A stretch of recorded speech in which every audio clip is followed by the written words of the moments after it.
آج امت یتیم ہو چکی ہے۔ حضرت سیدنا ابو بکر صدیق گھر کے اندر آئے اور دیکھا حضور کے سینے کھڑے ہو گئے، دیکھا بیٹی رو رہی ہے، بیٹی کے سر پہ ہاتھ رکھا اور بیٹی کو دلاسا دے رہے ہیں، اور آپ بیٹیوں والے بیٹھے ہو، ذرا اس منظر کو تو سوچو کہ جب بیٹی باپ کو کہے، باپ کو کال کر کے کہے یا آپ کو کال آئے آپ کی بیٹی کی، اور بیٹی آگے سے رو کے کہے کہ ابو میں یتیم ہو چکی ہوں، ابو میرے سر کا تاج چلا گیا ہے، ابو آج میں یتیم ہو چکی ہوں، آج میں اجڑ چکی ہوں، تو بتاؤ تو صحیح اس باپ کے دل پر کیا گزرتی ہے؟ یقیناً پاؤں سے زمین نکل جاتی ہے کہ جب باپ یہ بات سنتا ہے۔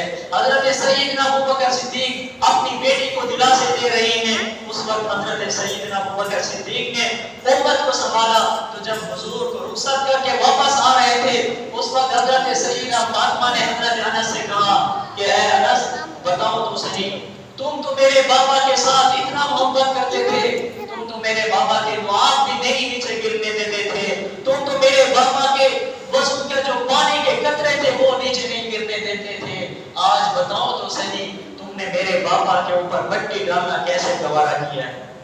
حضرت فاطمہ ہو رہی ہے اور کہہ رہی ہے کہ لوگوں آج میرے بابا کی جدائی کا مجھ پر اتنا غم ہے کہ کاش یہ پہاڑوں پر پڑ جاتا تو پہاڑ بھی ریزہ ریزہ ہو جاتے، اگر یہ دن پر پڑ جاتا تو دن بھی سیاہ ہو جاتا، اگر یہ چمکتے دمکتے سورج پر پڑ جاتا تو یہ سورج بھی بے نور ہو جاتا، سورج بھی چمکنا چھوڑ دیتا تھا۔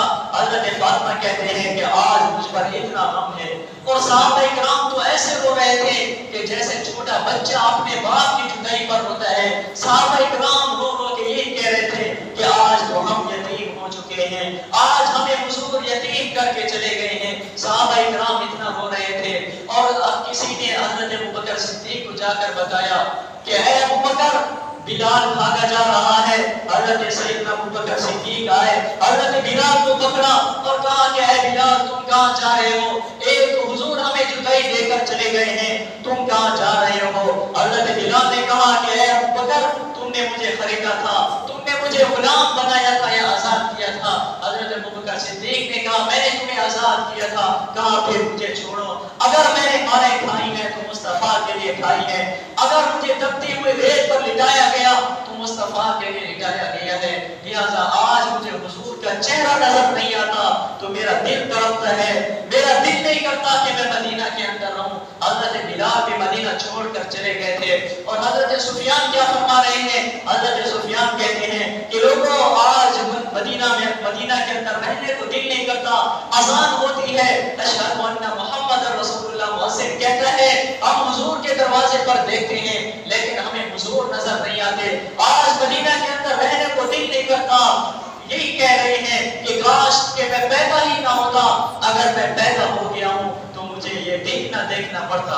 حضرت سفیان یہ کہہ رہی ہیں، اور سیرت کی کتابوں کے اندر لکھا ہے کہ حضور کی جو اونٹنی تھی جب حضور دنیا سے چلے گئے وہ اونٹنی کچھ کھایا پیا نہیں کرتی تھی، صحابہ اس کے آگے پانی رکھتے، وہ روتی تھی، آنکھوں سے آنسو نکالا کرتی تھی لیکن پانی نہیں پیا کرتی تھی، مدینہ کے اندر چکر لگاتی روتی رہتی تھی۔ 15 دن کے بعد حضور کی اونٹنی بھی مر گئی تھی، اس کو بھی حضور کی جدائی کا اتنا غم تھا۔